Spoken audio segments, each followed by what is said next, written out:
প্রত্যেকটা জিনিসের দাম যদি এইভাবে বাড়ে তাহলে আপনারা সরকারের লিখে দেন যে মধ্যবিত্তদের বাঁচার কোনো অধিকার নেই।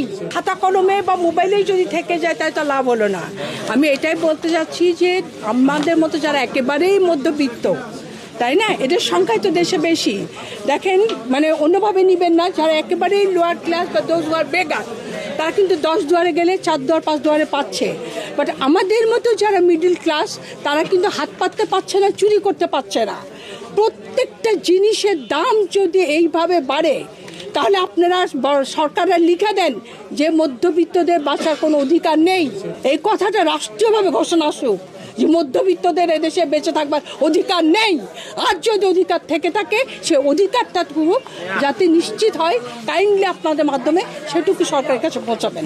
That's it. শ্যামরা কিনা কুল্লা কি বলেন, ব্রয়লার মুরগি যদি 200 টাকা, 220 টাকা, 240 টাকা হয়, যে মানুষটা 3 বাসা 4 বাসা কাজ করে খায়, ওর পক্ষে কি সম্ভব একটা মুরগির সাথে চাল আপনি কিনতে হবে 75 টাকা 70 টাকা কেজি?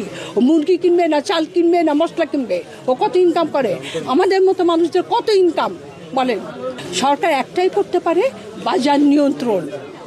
বাজার, আমি কোনো যুদ্ধ বিগ্রহ চাচ্ছি না, কোনো হানাহানি না, কিচ্ছু না।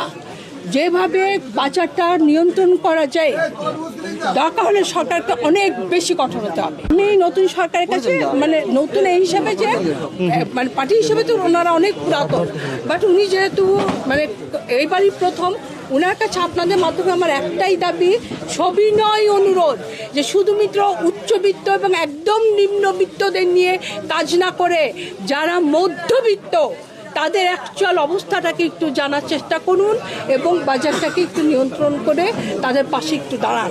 ইনশাল্লাহ আপনারা অনেক অনেক ভালো থাকবেন।